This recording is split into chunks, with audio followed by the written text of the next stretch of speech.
प्रिय विद्यार्थियों, सुप्रभात। गत कक्षा में हमने सूर्यकांत त्रिपाठी निराला द्वारा रचित अभी न होगा मेरा अंत पाठ का अध्ययन शुरू किया था, जिसमें हमने पढ़ा था कि कवि भाव उजागर कर रहे हैं कि अभी उनके जीवन का अंत नहीं होगा। कहने का मतलब है कि उनका मानना है कि अभी उनके जीवन का अंत नहीं होगा। तो इसी के आधार पर, क्योंकि उनका मानना है कि अभी तो उनके जीवन में युवा अवस्था का आगमन हुआ है, इसीलिए वे अपने जीवन का अंत नहीं मान रहे हैं। आज हम देखते हैं आगे का जो भाग है उसकी सप्रसंग व्याख्या करें।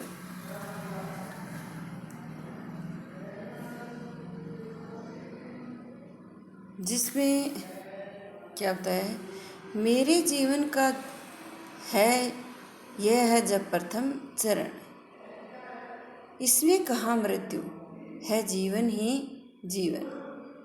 कवि का मानना है कि अभी उसके जीवन में, यहाँ पहले हम प्रसंग लिखेंगे और फिर करेंगे कि अभी प्रसंग मैंने पहले भी बता दिया तुम्हें इस पाठ का, और इसमें प्रमुख लिख सकते हो कि उत्साहपूर्वक जीवन जीने के भाव उजागर हुए हैं।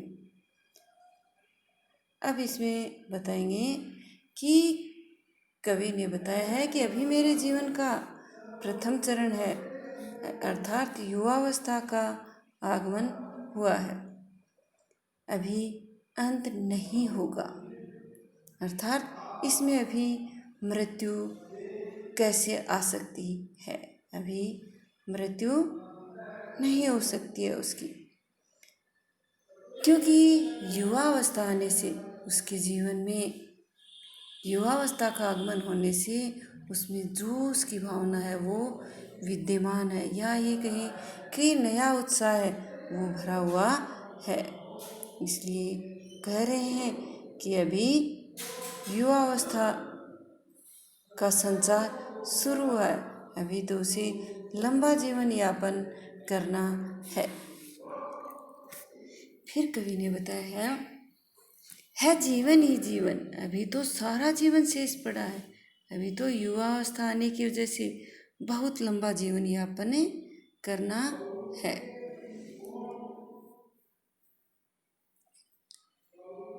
तो अभी तो जीवन ही जीवन शेष है, अर्थात लंबा जीवन यापन करना है। स्वर्ण अभी पड़ा है, आगे सारा यौवन। कवि कहते हैं कि अभी तो पूरा यौवन या पूरी युवावस्था है वो शेष है, अर्थात जीवन में जो मनोरम भावनाएं हैं वो अभी तो शेष है, अभी तो उनकी शुरुआत ही हुई है।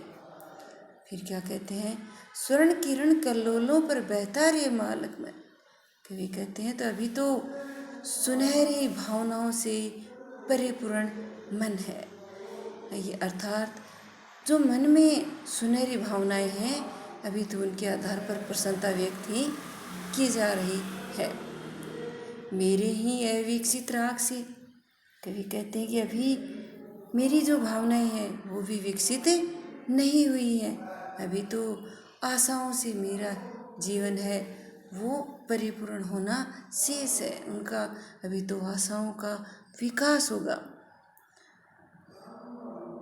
विकसित होगा बंधु दिगंत। अभी तो सभी दिशाओं में मेरी आशाओं से अच्छी भावनाएं हैं वो फैलेंगी, अर्थात परिपूर्ण होंगी, दिशाओं में अच्छी भावनाएं हैं वो फैलेंगी, उनका मानना है। तो इसी आधार पर कवि कहते हैं कि उनके जीवन का भी अंत नहीं होगा। फिर देखिए कवि का मानना है कि संपूर्ण दिशाएं या जीवन की जो दिशाएं हैं उनमें आशाओं के आधार पर पूरा विकास होगा, विकसित होगा, विकास होगा, अभी न होगा मेरा अंत। कवि कहते हैं कि अभी मेरे जीवन का अंत नहीं होगा। इसमें यदि हम विशेष लिखें तो होगा, कवि का आशावादी भाव उजागर हुआ है, या ये कहें कि जीवन के प्रति उल्लास के भाव हैं वो उजागर हुए हैं। दूसरा हम लिखेंगे, मुक्त छंद में रचित कविता में तत्सम शब्दावली का प्रयोग हुआ है। देखिए, तत्सम शब्द कौन से होते हैं?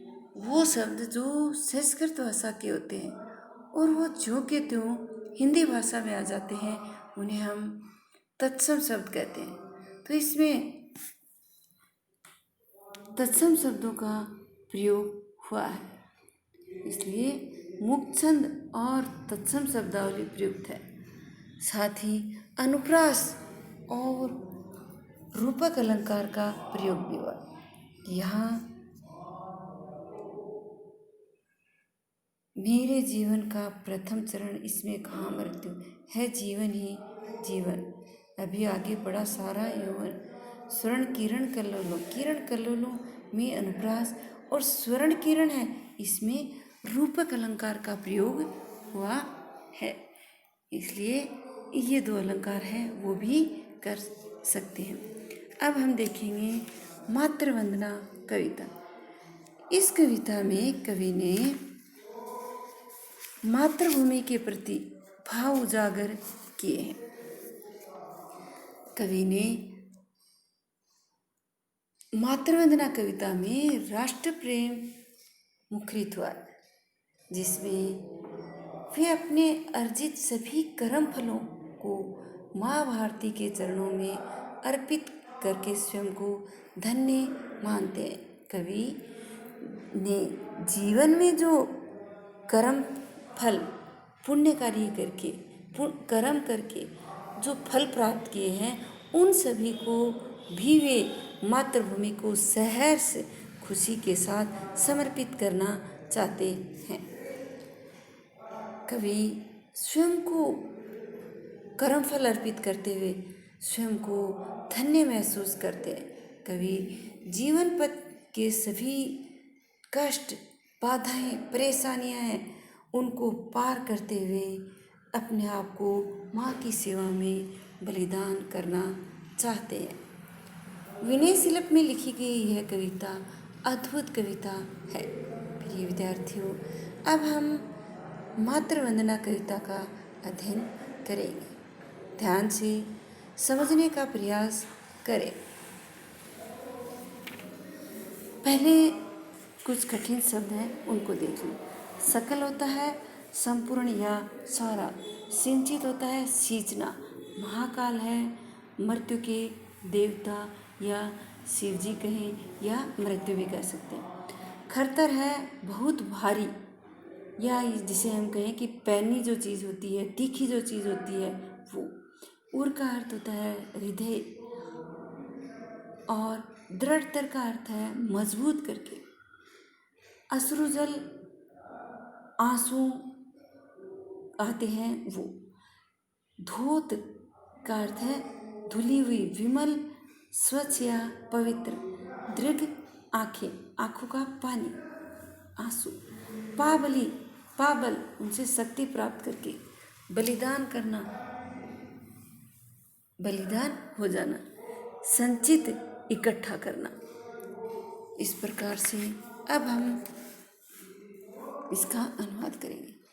नर जीवन के स्वार्थ सकल, बलि हो तेरे चरणों पर माँ, मेरे श्रम सिंचित सफल। जीवन के रथ पर चढ़कर सदा मृत्यु पथ पर बढ़कर, महाकाल के खरतर शर सह सकूं मुझे तू कर दृढ़। जागे मेरे उर में तेरी मूर्ति, अश्रु जल धूत विमल, द्रग जल से पावल बलि कर दूं जननी जन्म शरण सिंचित फल। प्रसंग लिखेंगे। पहले प्रस्तुत पद्यांश कवि सूर्यकांत त्रिपाठी निराला द्वारा रचित मातृवंदना कविता से लिया गया या कविता में से अवतरित है। इसमें कवि ने माँ भारती की वंदना करते हुए देश प्रेम का भाव व्यक्त किया है। अब हम इसकी व्याख्या करेंगे। कवि ने बताया है कि, या कवि कहते हैं कि हे भारत माता, नर जीवन के स्वार्थ सकल बलि हो। हे भारत माता, मनुष्य के जीवन के संपूर्ण स्वार्थ मैं तुम्हारे चरणों पर न्योछावर करता हूँ। वो भारत माता से ऐसी शक्ति प्राप्त करना चाहते हैं कि जिससे वे अपने जीवन के, तो हम इसे शुरू कर सकते हैं कि हे भारत माता, मुझे तुम ऐसी शक्ति दो जिससे मैं मनुष्य के जीवन के सभी स्वार्थ है वो आपके चरणों में समर्पित कर सकूं। मेरे श्रम संचित सब फल, मैंने जो कर्म फल से कर्म करके जो फल प्राप्त किए हैं, अर्थात मेहनत करके जो कर्म फल प्राप्त किए हैं, उन्हें मैं तुम्हारे चरणों में समर्पित करना चाहता हूँ। जीवन के रथ पर चढ़कर कवि कहते हैं कि हे मातृभूमि, मुझे इतना मजबूत बना दो, इतना शक्तिशाली बना दो कि मैं जीवन के रथ पर चढ़कर सदा मृत्यु पथ पर बैठकर हमेशा मृत्यु रूपी रास्ते पर, अर्थात देश के लिए बलिदान होने वाले रास्ते पर बढ़ते हुए महाकाल के खरतट शहर, महाकाल अर्थात महाकाल का अत्यधिक भार सहन कर सकूं। मृत्यु का चाहे कितना भी बड़ा भार हो, वह मैं सहन कर सकूं। मुझे तो कर दृढ़, हे मातृभूमि, तू मुझे मजबूत बना दो। जागे मेरे उर में तेरी, हे मातृभूमि, मेरे हृदय में तुम्हारी ऐसी मूर्ति जागृत हो। मूर्ति, छवि, आकृति, अश्रु जल धोत विमल, ऐसी मूर्ति जागे जिसका स्मरण करते हैं, जिसे याद करते हैं। अश्रुजत आंसू के जल से धोत विमल, धुली हुई स्वच्छ मूर्ति तुम्हारी मेरे सामने जागृत हो, मुझे ऐसी मूर्ति दिखाई दे। दृग जल से पावल, और मैं अपने आंसू के जल से शक्ति पाकर, अर्थात हे मातृभूमि, उनसे मैं शक्ति प्राप्त करूं। ऐसी शक्ति दो कि मैं फिर उनसे ऐसी शक्ति प्राप्त करूं कि स्वयं को क्या कर दूं, बलिदान कर दूं। हे जननी, हे मातृभूमि, जन्म श्रम संचित फल, मैंने अपने जीवन में जो बाधाओं को पार करते हुए और जो कर्म करते हुए, अर्थात परिश्रम करके जो कर्म फल प्राप्त किए हैं, उन सभी को जो इकट्ठे किए हैं, उन सभी को मैं तुम्हें समर्पित कर सकूं। इसमें हम पहले लिखेंगे कि तत्सम शब्दावली और मुक्त छंद की गति यति का प्रयोग हुआ है। तत्सम शब्द है ही, साथ ही साथ हम मुक्त छंद भी इसमें लिखेंगे। दूसरा लिखेंगे कि मातृभूमि के प्रति राष्ट्र प्रेम उजागर हुआ, या सीधा भी लिख सकते हैं कवि का राष्ट्र प्रेम उजागर हुआ। तीसरा लिख सकते हैं कि कवि माँ भारती के चरणों में कर्म फलों को समर्पित करना चाहता है। इस प्रकार से विशेष करेंगे।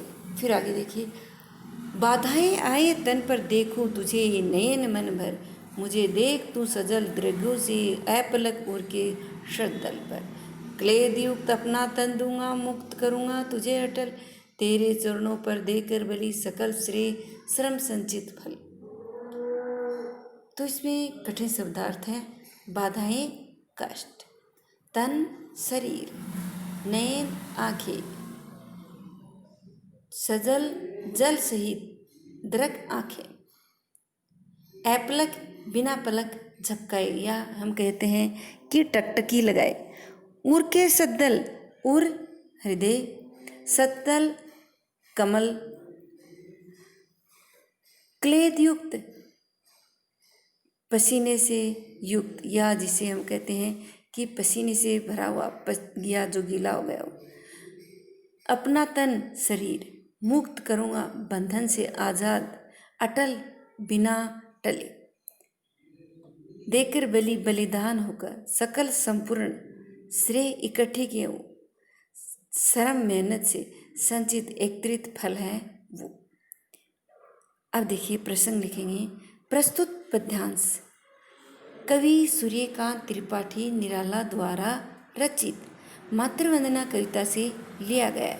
इसमें कवि भारत माता के चरणों में सर्वस्व समर्पण का भाव व्यक्त करते हैं। यह कवि का भारत माता के चरणों में सर्वस्व समर्पण का भाव उजागर हुआ है। फिर व्याख्या करेंगे। कवि निराला कहते हैं, हे मातृभूमि या हे भारत माता, चाहे मेरे जीवन में या मेरे शरीर पर कितने भी कष्ट आए, बाधाएं आए, देखूं तुझे नयन मन भर, लेकिन मैं तुम्हें क्या है अपने नेत्र भरकर तुम्हें देख सकूं, अर्थात मन को संतुष्ट कर सकूं। मुझे देख तू सजल दर्गों से। फिर कवि कहते हैं कि हे मातृभूमि, मैं तुम्हें नेत्र भर कर देख सकूं, अर्थात हम कहते हैं ना कि मेरी आंखें पूरी तरह से संतुष्ट हो जाए। तो इस प्रकार से फिर कहते हैं, मैं तुम्हें अश्रुयुक्त नेत्रों से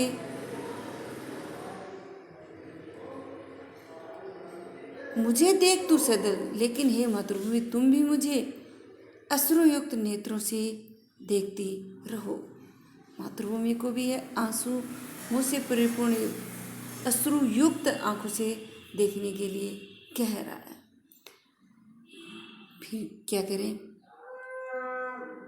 मैं तुम्हारे हृदय रूपी ऐपलक टकटकी लगाकर देखते रहो। उर के सद्दल पर मैं तुम्हारे उर हृदय रूपी कमल पर क्लेद युक्त अपना तन दूंगा। अपना गीला शरीर अर्थात मेहनत करके जो पसीने से भरा हुआ वैसा शरीर मैं समर्पित कर दूंगा। मुक्त करूंगा तुझे अटल, और तुम्हें मैं क्या आज़ाद करूंगा। हे मातृभूमि, यह मैंने अटल निश्चय कर लिया है। तेरे चरणों पर देकर बलि, तुम्हारे चरणों पर समर्पित होकर बलिदान होकर सकल श्रेय श्रम संचित फल और अपने सभी जो मैंने परिश्रम से फल संचित किए हैं, कर्म फल संचित किए हैं, उन्हें मैं तुम्हें बलिदान कर दूंगा। इस प्रकार से हम इसका अनुवाद करेंगे। फिर हम लिखेंगे मुक्त छंद और तत्सम शब्दों का प्रयोग गति और यति या लय भी उजागर हुआ है। इसमें अनुप्रास, रूपक, अलंकार का प्रयोग हुआ और साथ ही कवि भारत माता के लिए अपने श्रम से संचित फल है, कर्म फल है, उन्हें समर्पित करना चाहते हैं। प्रिय विद्यार्थियों, 6 पाठ है वो पूरे हो चुके हैं, इसलिए आपसे आशा की जाती है कि आप भी साथ साथ अध्ययन कर रहे होंगे। जहाँ तक हो सके सभी का साथ साथ वर्णन करते रहें, जिससे तुम्हें आसानी हो, और साथ ही प्रश्नोत्तर भी करवाए जाते हैं, उनका भी ध्यान रखें। मुझे विश्वास है कि तुम अध्ययन में लापरवाही नहीं करोगे। जितना जल्दी हो सके उतनी जल्दी इसके प्रश्नोत्तर भी मैं करवा दूँगी, लेकिन तुम्हें पहले पीछे का पूरा अध्ययन है वो करना है या वर्णन करना है, जिससे तुम पीछे न रह सको। और हम साथ साथ 100% व्याख्या और प्रश्नोत्तर करते रहें। जहाँ समस्या हो वहाँ पूछने का कष्ट भी करें। धन्यवाद।